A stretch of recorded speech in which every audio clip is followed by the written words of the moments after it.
Welcome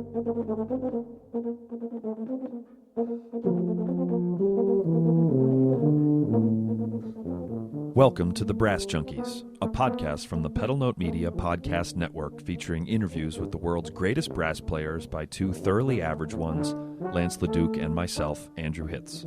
Today's episode features Victor Barranco, trombone player for the U.S. Army Blues in Washington, D.C. Hear all about his incredible career as both a jazz and classical player, about what it's like growing up in a Puerto Rican family in North Pole, Alaska, and about his passion for woodworking, next.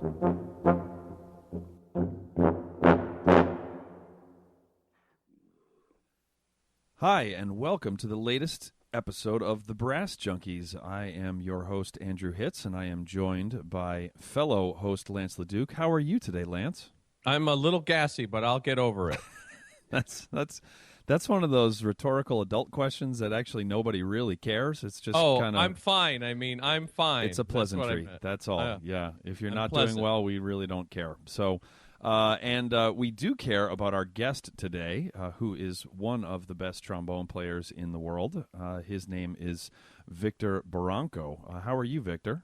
I am fantastic. A little gassy, too, but, you know, low brass. Not quite the Lance kind of gassy.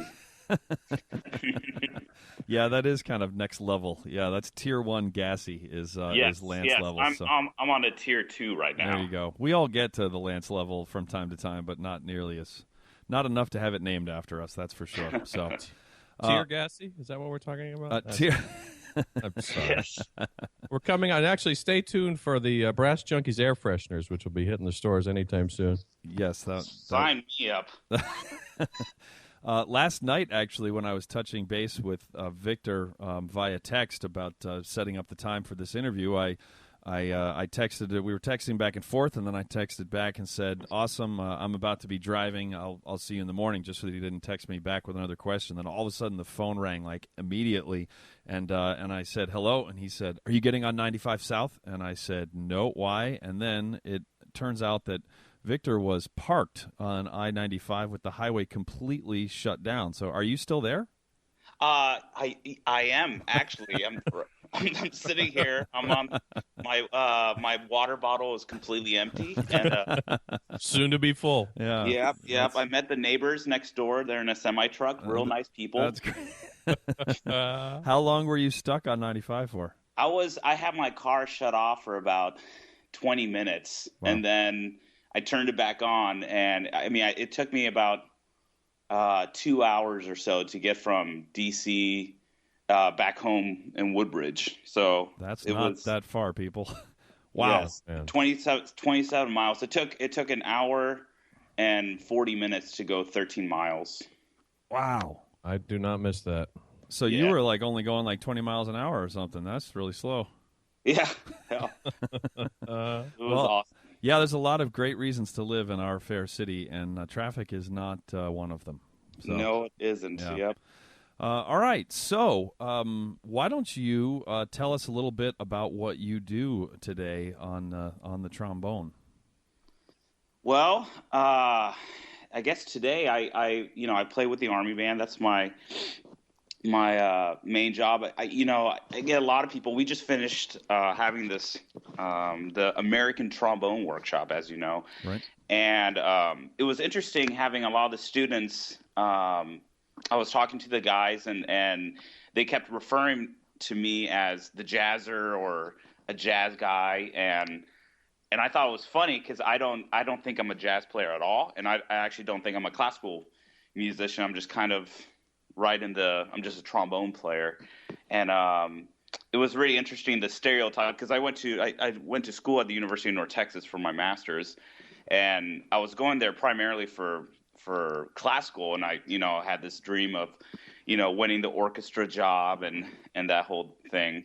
And life kind of took a different direction for me, but it was funny talking to some students down there. They actually said, the people at North Texas think, you're a jazz player. And I was like, really? That's interesting. Cause I remember when I was playing lead trombone in the 1 o'clock, when I was down there, I was taking beginner improv class because I had no idea how to improvise. I had a student that was there, and I was teaching. I was a trombone TF at the time, and so my student was like, "Hey, Victor, I didn't know you're a jazz TF as well." I'm like, "No, I'm actually in this class with you." He goes, "But you play lead trombone in the 1 o'clock." I'm like, "Yeah, but that's because I can play trombone. I can't improvise. Like, do any of that." Wow, so you didn't know how to improvise before you got to North Texas? Well, I could improvise, but I didn't know what I was doing. I couldn't tell you how to play around a 2-5-1. I couldn't, I really had no jazz theory. I really didn't know what I was doing. But I could cite, and I could read music, and I could play in a section. I just couldn't, I just didn't know how to get around changes at all. Wow. How did you develop the sense of, because another part of it that you didn't mention yet that had to have come along the way was just playing in the style of. You had to be able to fit into the section. There's a very specific stylistic skill set that you need to develop. Where did that come from? You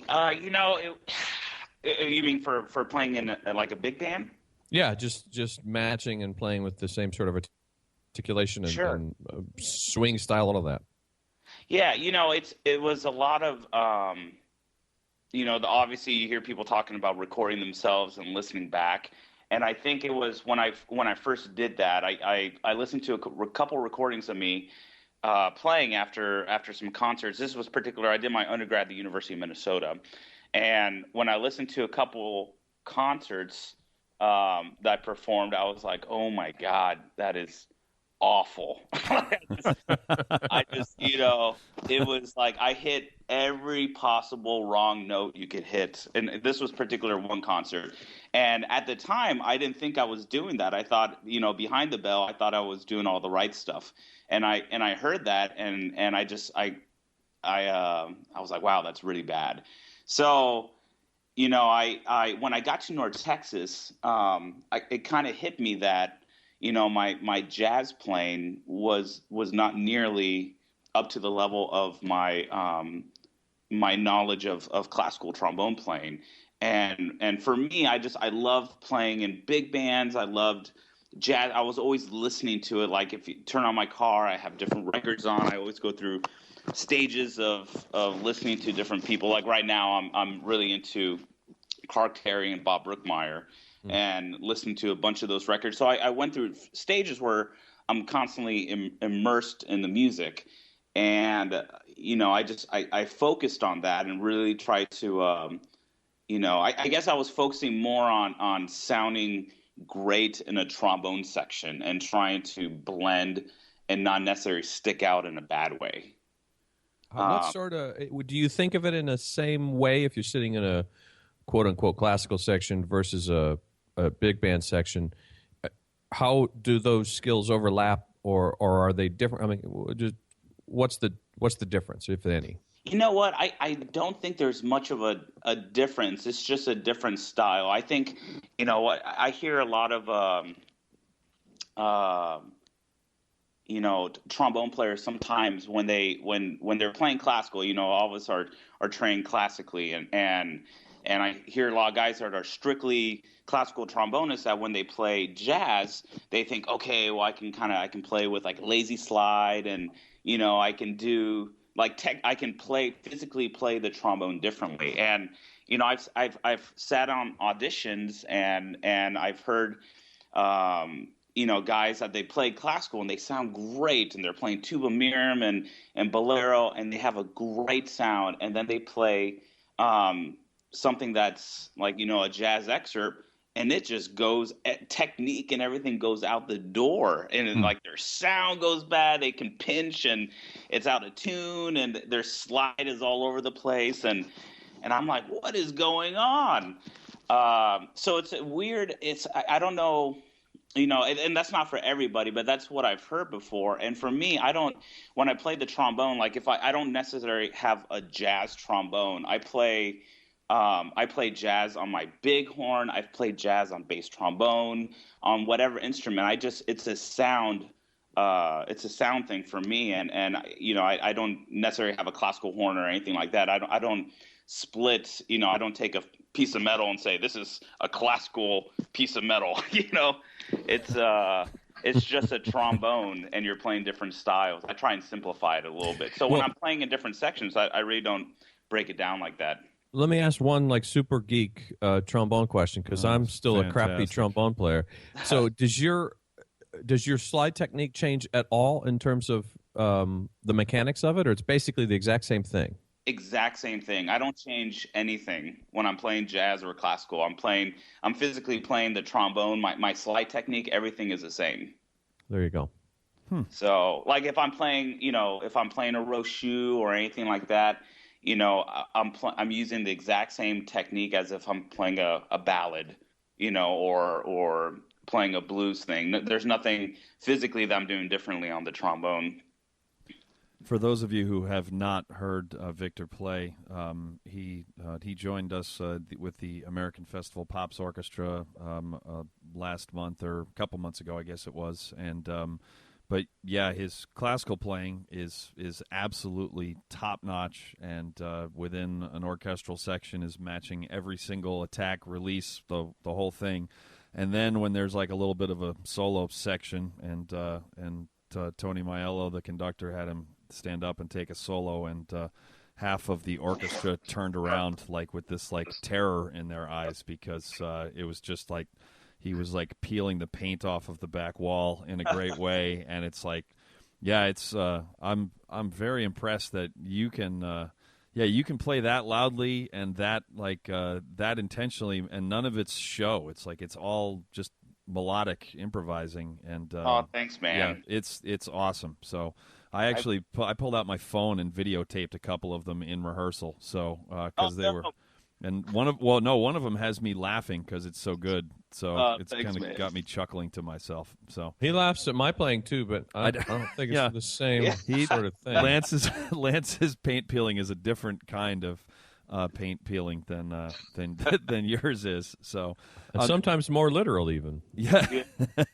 That's real. The context that of which I met you was when you played with Boston Brass. This was Lance left like 4 months before I did. What a jerk! Yeah, that was kind of a. Jeez. That was not nice, but good riddance. But the good news is that Domingo, his replacement, is like a much better human being than Lance is. So that was kind of cool to. Who is it? He set the bar so high. He helped me into re-entry a little bit, so into the real world. But so you played with on one of the Christmas shows with the Kenton stuff, and so I heard you doing all of the jazz stuff, and I knew you played classical, but I didn't hear you play any of it at that show. And then so the American Festival Pops Orchestra gig that we played together, which had a whole bunch of both, I was not at all surprised, but it's interesting that you were a classical player first primarily, which makes sense because it's fascinating how you look at yourself as neither one or the other, because you play classical music way too well for any jazz player that any jazz player should ever, and you play jazz way better than any classical player ever should. And I think there's probably a lesson in there for all of us that you don't consider yourself either, and maybe that might be why you're so good at both of them. So note to self. Yeah, I think people nowadays to put yourself in a very small niche is hard. I mean, just to play, to be the best at both worlds, I'm definitely not. But it's something that I'm constantly striving for, and I'm wanting to make sure. I'm more big on just trying to fit in, and not necessarily. I'm not the type. I'm not the type of player. I don't think that goes up and is real showy and I think I pride myself in just being able to fit in any kind of situation I'm putting, whether it's a klezmer band, a salsa band, or having to sit in an orchestral section. I think it's great being able to blend yourself and still play with a great sound and a unique individual sound, but being able to apply that sound to different genres of music, I think is important. So why don't you tell us about growing up in North Pole, Alaska, and how somebody from there gets all the way down here to Washington, D.C.? Well, it was a really long hitchhike, all the way down from Alaska. Well, actually, my family's from Puerto Rico, and so we were probably one of the few Latino families living in the great state of Alaska. But I used to every summer my family would drive from North Pole all the way down to Miami, Florida, and then we would fly to Puerto Rico for a month to visit family. Huh. And that was a long, long trip. And how long did that take? At least it was like an 8-9 hour drive. Wait. Let's pause here for just a second.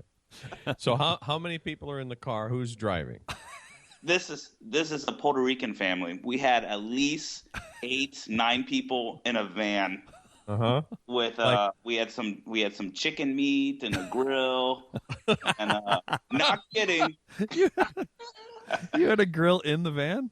We had a grill in the van. That's legal in Canada. We pull over to the side of the road, cook the the meat, and it was. We were a proud Puerto Rican family. That's awesome. Wait, I can't let this go. So there's Dad driving. Dad driving. Yep. And is it just you and your brothers and sisters and mom and dad, or are there like grandma and grandpa and aunts and uncles in the whole mix? Grandma and grandpa, me, my twin sister, my older sister, mom and dad. So and a dog. And a dog. So if you ever got real hungry. But anyway, as long as there wasn't a button. Is it a conversion van or just like one of those like multi-passenger to the airport kind of van? I don't know why I'm fixated on this. And it was a conversion van. TV? No TV. So what did we do for 9 hours? We played. I played with little army men, Lincoln logs, which I never was ever able to build a cabin because it kept falling over. I was never a bright kid. Why did it keep falling over? Jeez. Stupid gravity. Going over all those mountains. Dad, stop driving. No. It was a conversion van, and it would take literally a day to get from North Pole to the border of Canada, and then it would take about 3 days at the bare minimum to get through Canada, and then another week or so to drive down to Florida. Wow. I'm just fascinated by this whole. See, that's just so interesting. So, what about a fight breaks out? Then what happens? Your brothers and sisters, your sisters, like there's gonna be a fight somewhere along the way. There were fights. They would leave us on the side of the road and drive. My dad would drive up about 500 yards, and we'd have to walk to the van. Walk it off, sort of get that excess energy out. Seriously, my parents would kick us out of the van, and then my dad would screech away in this van, and we're in the middle of Canada. And I look at my sisters, I'm like, great, thanks. And then we would all just start walking. That's hilarious. Yeah. What was the weirdest or funniest thing that happened on one of those trips? Our first experience with an outhouse. My parents pulled over to a rest stop. And we're like, we need to go. And my dad was like, hey, the bathrooms are right over there. He pointed to the outhouse. We had never seen, been inside an outhouse before. So he said the three of us all walked over and we kind of disappeared in the woods. And then all of a sudden he heard all three of us screaming and running out. And we kept screaming out. There's people like around there, all rest stop, and we're screaming, saying, there's poop and we saw poop in this hole. And you found a family grilling inside of it, right? Yeah, exactly. We grilled right next to the outhouse. Oh man, that's really funny. What was your dad's profession? My dad was he worked for the school district. He was a big computer guy. Gotcha. So he would wire the the school districts up in Alaska. He'd fish all the wire for the computers, and he taught computer classes and all that kind of stuff. And how did you end up in Alaska? I mean, why Alaska? I was just about to ask the same question. My parents from Puerto Rico, they were originally on a raft headed to Florida, but the wind blew them off course through the Panama Canal. There's a whole bunch of stuff that's okay for you to say and not okay for us to say. Yes, like a lot. They're like, man, this Florida's cold, man. But my dad originally was he was actually drafted during the Vietnam War from Puerto Rico, and they sent him to he was in basic training, and during basic training his orders were actually canceled to go to Vietnam, so they sent him to Alaska for cold weather training because a Puerto Rican does great in cold weather training up in Alaska, naturally. Maximizing your resources. Yeah, there you go. And then he loved it, and he moved back to Puerto Rico and decided, hey, he married my mom and said, let's try Alaska. And they fell in love with it, so they stayed up there. Wow. That triggered a story when my dad faked his birth certificate so he could get into the Navy. He was a teenager. And within, 6 weeks, he finds himself on a minesweeper in the middle of the ocean. Wow. During the Korean War. And he was a little bit of he was an interesting cat. And at one point, he got real mad. He was the cook on the boat. Uh-huh. And he got ticked off, and he went in and told his CEO that he quit the Navy. And his boss said, have you looked out a porthole lately? He said, fine, get off.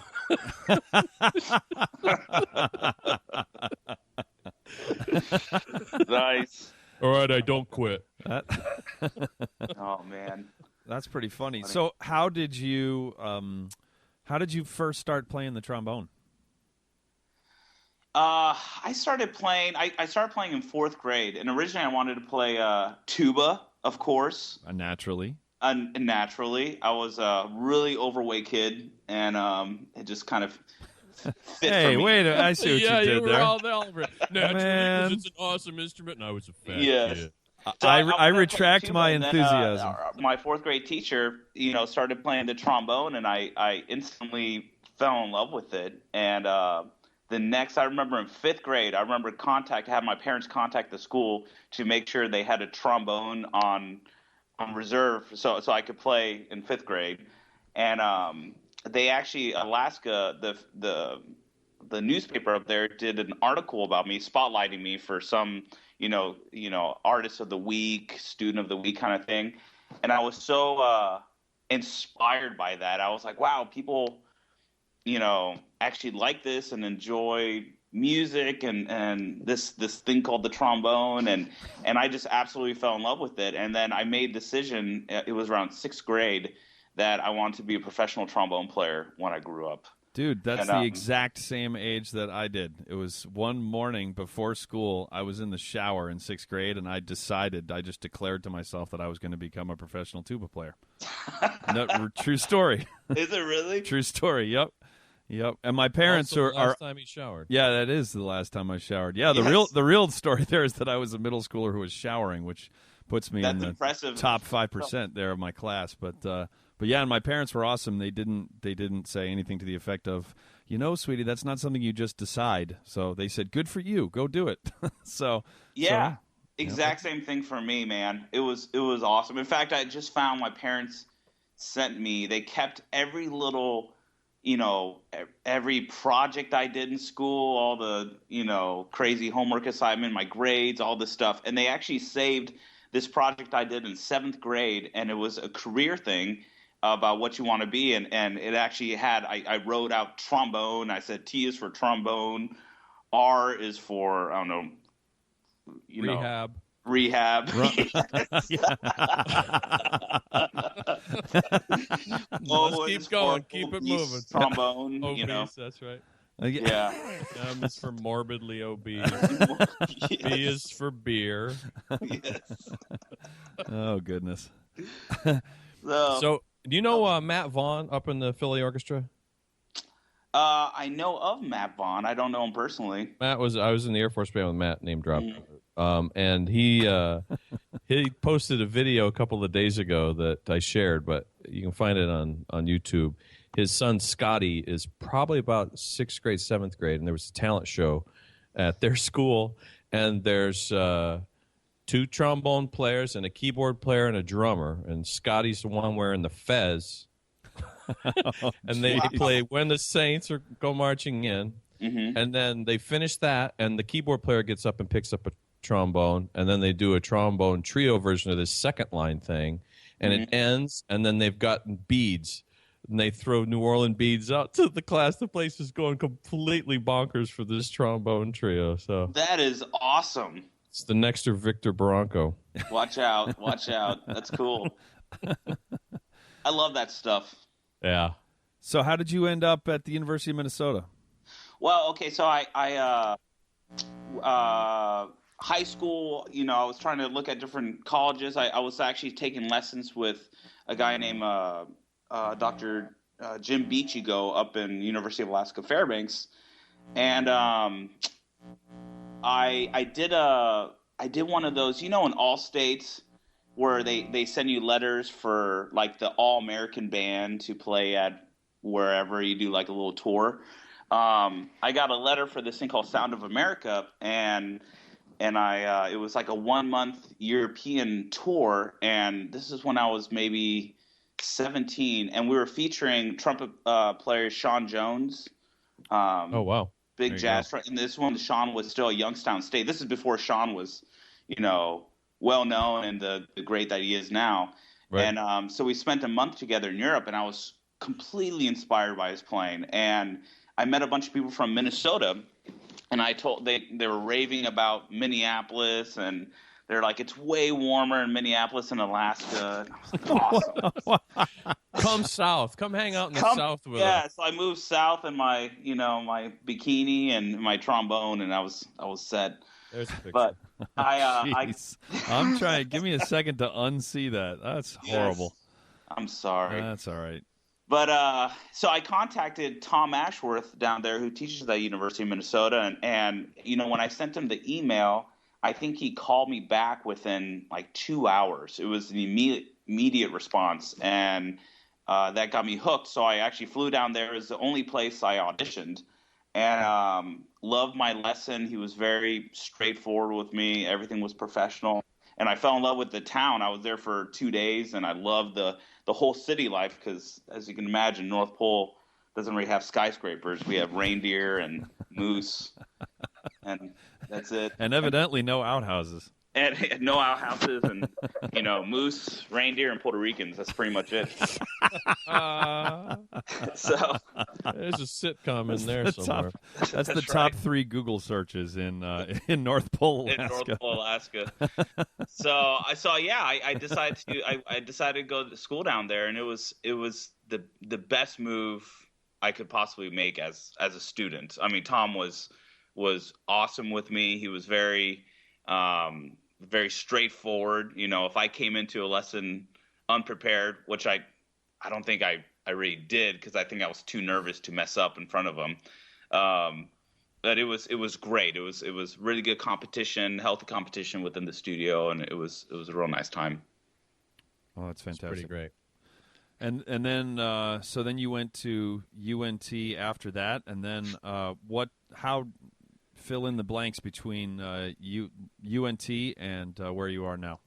Sure. So went to UNT because Tom Ashworth actually went to North Texas, and he brought Tony Baker up for like a guest artist thing, and I had some lessons with him. And so I loved North Texas, and it was I loved studying with Tony. And when I was there, I was studying, basically it was one whole studio with Vern Kagerice, Jan and Tony, and it was awesome. It was a great experience for me. And so after North Texas, I got a call. I guess this was in the start of my DMA down there, to go out with a Fiddler on the Roof. It was like a touring Broadway show with the original actor from the movie. And I got that call actually because I was from a guy out, Stephen Menard. He teaches at LSU now. he was a student at the San Francisco Conservatory, and him and I were competing against each other for the Frank Smith competition for the International Trombone, festival. And Steve completely kicked my butt on the competition. And we both showed up. This was in Salt Lake City where the festival was. And I heard Steve play, and I was like, oh, my God, the guy's amazing. So after I had just finished performing, and after Steve played, I went up to him. I said, dude, you just totally kicked my butt. You sound awesome. And we became great friends. And then we spent about an hour and a half, 2 hours searching for a bar in Salt Lake City. And and after we found the bar, we sat and we were talking about salsa playing and all this. It was a fun hang. So he originally got a call to go on Fiddler on the Roof, and he said, I can't do it because I'm on my last semester of my master's. I need to finish this, but you should call this guy in North Texas, Victor Barranco. So it pays off not being a jerk at these solo competitions because he got me a gig, which was awesome. Yeah, that's very interesting. Yep. So I got the job at Fiddler on the Roof, and then I was in between that show and 101 Dalmatians, and I got a call from Matt Neese with the Army Blues saying, hey, we have a job opening. Harry Waters moved over to our ceremonial group. Are you interested in auditioning? I said, absolutely, because at this time I was living in hotel to hotel, as you guys know. Isn't that fun? It's a lot of fun.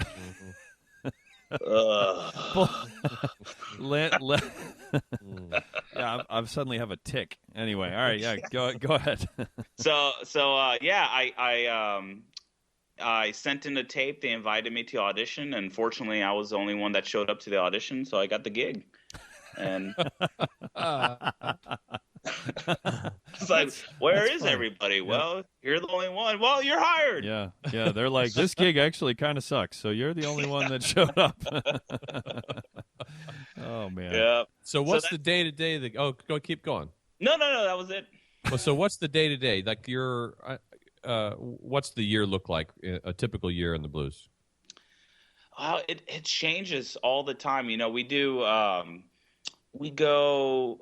Obviously, a lot of people look at the blues for ETW now, American Trombone Workshop. They see that part of it, and we do a lot of in-reach, educational in-reach stuff where students come to the Brucker Hall at Fort Myer and we play for them and talk to them. And we also go out to schools just like the rest of the groups around town. We do. We end up doing. I've done a lot of private stuff, like little small group stuff at the Vice President's house, and White House garden tours. And in the summertime, we have a big park concert series that we do. We go to a bunch of different parks and play. And recently, we've been teaming up with the Library of Congress and doing. We just finished some reference recordings for them. And we did some music. This was maybe a couple years ago. A whole concert of the music of Jerry Mulligan and nice. Mingus, and nice. We had our Barry sax player actually playing Mulligan's Barry sax, which is pretty awesome. That's cool. So we've been doing a lot of themed concerts recently. Music of Duke Ellington or Basie, and we try to adapt to their styles. So day in and day out is so different. Next week I'm doing. Me and Matt Neese end up playing a lot on the outside with the brass quintet, and so I'm actually going with the brass quintet down to Atlanta next week to do a concert down there, and both him and I, we just kind of go back and forth. He's the main guy for the brass quintet, and he sounds like $1 million. And then when they can't find anybody else to sub in, they call me, and I help out. Yeah. What are your credentials? Oh, I won an audition that one person showed up for. So yeah, exactly. Is that Library of Congress stuff? Is it going to come out? Are the recordings of that going to come out, or was it just for a live thing? I think the recordings are actually going to come out. I believe they're still working on it. I'm not exactly sure how they're going to post them. The most recent things we've posted so far, we did This was actually pretty cool. It was like music minus one kind of deal. We called it blues plus you, and we had original charts from the guys that are in the band. They wrote these big band charts, and the recordings are all online on our website, on the Army Band website. And if a lead trombone player wants to play with the blues, there's a recording of all the tracks, all the 12 tracks or however many that's on there, of the entire band minus lead trombone, or the entire band minus the lead trumpets, or just a brass section minus either one of the rhythm section parts. So guys can actually just download the music for free, and they can play along with the Army Blues, on whatever chart. And all the music, all the PDFs are up there, so they can download that for free. And so that's actually kind of a cool, a giant Aebersold kind of thing. Wow. Guys should turn that into an app. So you could just have the app in your practice room. You pop it on, and you just play along right instead of downloading. Yeah, that'd be cool. Tracks. Yeah, get right on that. Yeah, I'll get right. Actually, I'll see you later. Thanks for the interview. Bye. No sweat. Well, Victor's a talented enough guy. I bet he could do that. He's like annoyingly talented at way too many things, which leads me into all of the woodworking stuff that you do. Can you talk to us a little bit about that? Yeah, I got into woodworking, I guess, about 4 years ago when we bought our house down in Woodbridge. We ended up not planning. I mean, I didn't know how to do anything and on a house in terms of maintenance or whatever. I had no clue. And our kitchen was good, and we had oak flooring, and we're like, hey, let's rip out this flooring and let's put in like dark hardwood floors. I said, I don't know how to do it. So we got a quote, and they said something like $6,000. And I said, are you kidding me? And it costs $100 for a floor nailer and another $100 for a compressor, and I'll do it myself. So I ripped out this flooring and just watched a bunch of YouTube videos and figure out how to do it. So when I ripped out the oak flooring that was there, I didn't want to waste the wood. I didn't want to throw it away because it seemed like it was nice. So I went to a buddy of mine's house, Grant Breedlove, trumpet player in the Army Blues, and he's another fine woodworker. And I said, hey, man, I'd love to make a coffee table out of this. Is this even possible?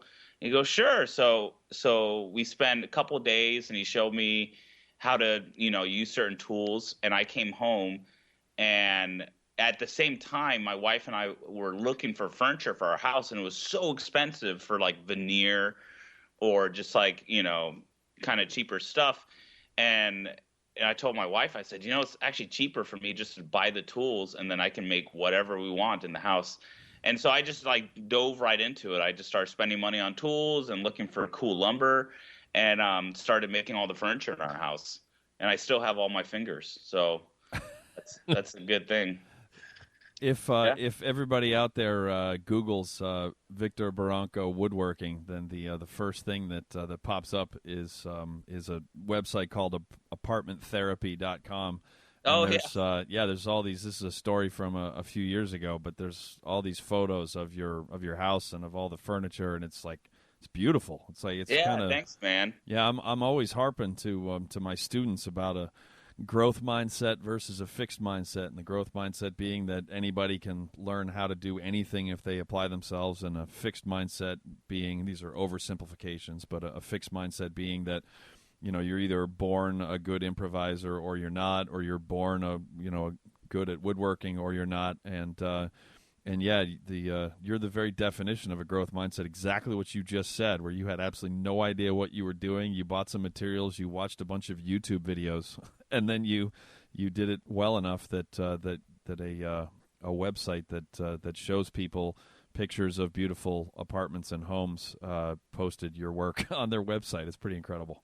Yeah, that was cool, and I think the woodworking actually translates really well into improvising, and I think any kind of like improvising in jazz, it just translates into being able to open up your mind and think like on your feet, being able to react to certain situations and try and create something out of nothing. And that's what I do with lumber. I get the same satisfaction when I build a farmhouse table that I do when I play the trombone. It just kind of, I think it all fires all the same stuff in my brain, and it's kind of interesting. In fact, I mean, it's great having just this satisfaction of building something artistic and being able to physically touch it and see it. It's just a different thing, but it's awesome. I can put a beer on that. I can't put a beer on my trombone, or else it, You can put a banana on your head and play high Fs like Wes Funderburk. Like Wes, yeah, that's true. Let me ask you. Let's go back just a second. I think one of the things that stops people from doing the sorts of things, taking on the sorts of challenges that you're talking about, maybe the primary thing is fear. So what do you do with the fear? I don't know how to use these tools. I don't know how to improvise. I don't know how to make a table. How do you personally deal with that fear? Do you even think about it, or what's that? Yeah, like? well, I think I think the fears what drives me to do it. I think a lot of people, they can. Like for me, like for the woodworking, my wife, she sees me, and I'm the type of person that I'll have a plan. I'll do plan A, plan B, plan C, and I'll have all these plans. If this doesn't work, what if this doesn't work? I'll have this plan and this plan. I try and do all this stuff, and making that first step is like the hardest part. It's like trying to work out. I gotta go work out. Once you're working out, then you're fine. But it's just like, jumping over that bridge. And for me, I just have to, I guess I just have to just do it. Like if there's tunes that I'm not comfortable with, I just have to like sit down and force myself to get used to it. And I've gone better at doing that. I think, I don't know what my trick is. It's more of just saying, okay, well, I already know the changes to this tune, but I don't know this. I just have to learn it. I have to learn it. I don't, I just put myself in this situation where I have no other choice but to do it. So there's a book called The War of Art, and it's written by a guy named Stephen Pressfield, and he talks about using. I think there's some of us are predisposed to have this fear in the back of our head, and we run as fast as we can in the opposite direction. And his advice or challenge to artists in particular in this book is that if you feel that fear, to use it as a compass, and whatever it is that you're afraid of, you head right, just smack dab face first in the direction of that thing, because it's your self-conscious telling you this is an important thing that you need to be focused on. And too often we, I better clean the dishes, or, I better answer that email, instead of going face first into whatever that thing that frightens us is. I was going to say that you said you didn't know what your trick is. Your trick is taking action. Sounds like your trick to me. It's like, you don't know how to do woodworking, so you did it. And you don't know changes to a tune, so you did it. You didn't know how to play the whatever. You just do it. So that's the. But then I force myself also to put myself in a situation where I have to do it. I have no other choice but to do it. So like if there's a tune, if I'm playing something at a high school or a college, sometimes I can pick something that I don't really know well, and I'm forced to be in a situation where I have to learn the tune, and I have to do it well. Or if there's a project at the house and on my wife's honey-do list, I have to get it done, or else the wrath of my beautiful wife comes through. Rather get it done, the consequences, no, she's great. She doesn't. She's cool with me. She's sitting right there. Yeah. Yes, honey. You don't get my chains. she's obviously a patient woman. Yes, she is. Yes, she is. Oh man. Well, we are asking everyone about our dear friend Jens Lindemann, who many of us know that he's going through some jaw problems right now. So we're kind of giving everyone the opportunity to maybe offer him some words of encouragement. So do you have any thoughts you'd like to share with Jens? Nope. That is beautiful. That was beautiful. If you're, as far in the dumps as Jens is right now. I mean, he did come over for the American Trombone Workshop, and he wanted to play, a solo at the American Trombone Workshop. I don't know if his sound concept is turning into a trombone or what. The national trumpet competition is happening at the same time, and I don't see him playing, over there. He's wanting to ask American Trombone. So, yeah, I'm just praying for Jens, and I'm just hoping that he finds his voice again. That's really, at the end of the day, that's all any of us can do is just one pray, of these days we got to find bed music for all of our Pray for Jens. Like, we got to get some dramatic, like, soap opera strings. That would be good. Maybe like the Ewald or something like that. Yeah, that would be great. So we should turn into a Spanish novela, a soap opera. Dun, dun. Have it in different languages. Maybe we can get help with Domingo. He can help us out with that too. Yeah, there you go. Domingo and I can do a skit in Spanish for Pray for Jens. Hey, give us a little Pray for Jens tribute in Spanish. I can't right now. I don't know how to say Jens in Spanish. It's easy. Are you ready? Ego. Oh. I thought that was the word for trumpet. Well, Jens is synonymous with trumpet. I see. There you go. Well, cool. Any parting thoughts of wisdom, Lance? I haven't had one yet. Why would we have a parting one? I was just giving you one last opportunity. You got anything you want to plug, Victor? Gosh. Hey, can anybody buy any of your furniture? Because, like, no joke, it's gorgeous.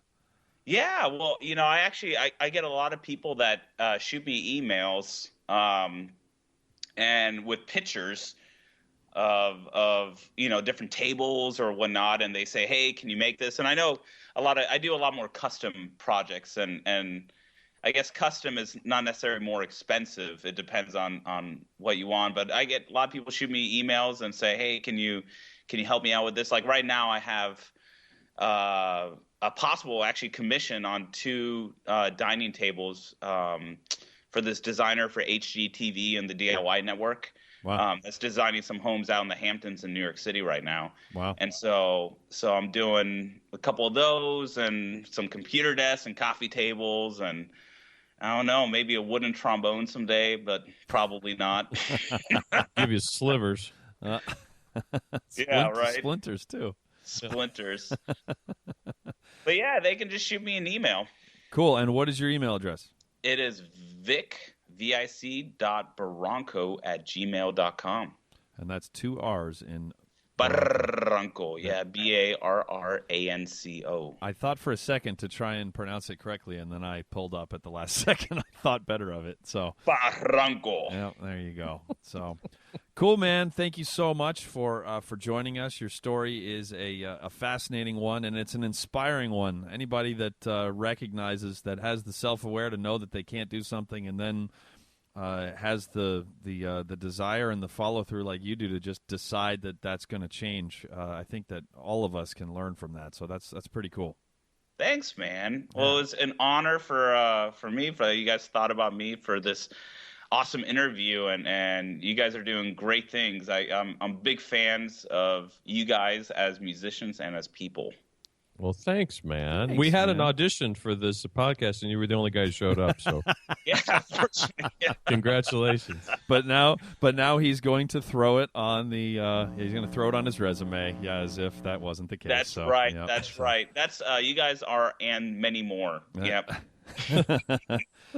All right. Well, thank you to Victor. Thank you, Lance, as always, for your insights and wisdom. Thank you. No. This has really been it's been moving. So, all right. Well, that does it for this episode of the Brass Junkies. Thank you, Victor. Awesome. Take care.